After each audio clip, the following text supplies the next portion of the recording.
খালি পকেটে, খালি মানিব্যাগে ঘর থেকে বের হবেন, ভরা পকেটে আপনি ঘরে ফিরবেন ইনশাআল্লাহ। আপনার মানিব্যাগের ভিতরে এই দোয়াটা পরে ফু দিবেন, যেখানে টাকা রাখেন এই দোয়াটা পরে ফু দিবেন, ইনশাআল্লাহ আল্লাহর দেয়া ধন ও সম্পত্তিতে সেই জায়গাটা পরিপূর্ণ হয়ে যাবে যদি আপনি এই দোয়াটা করতে পারেন। এক ভাই সৌদি আরবে থাকেন, উনি এই দোয়াটা পরে ফজিলত পেয়েছেন, আল্লাহর কসম করে বলেছেন উনি এটার ফজিলত পেয়েছেন। শুধু তাই নয়, পৃথিবীর বুকে অসংখ্য মানুষ আল্লাহর ওপর ইয়াকিন করে এই আমলগুলো করেছেন এবং ফলাফল পেয়েছেন। আপনিও পাবেন ইনশাআল্লাহ।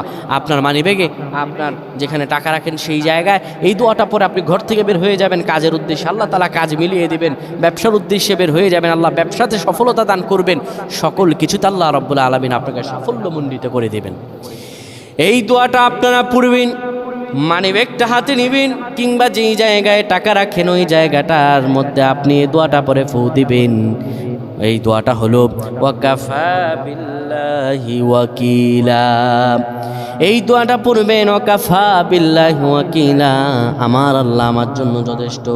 এই দোয়াটা পড়তে দেরি হবে, আপনার ভাগ্য খুলতে দেরি হবে না। আল্লাহ আমাদের বুঝদান করুন, পড়েন আমিন।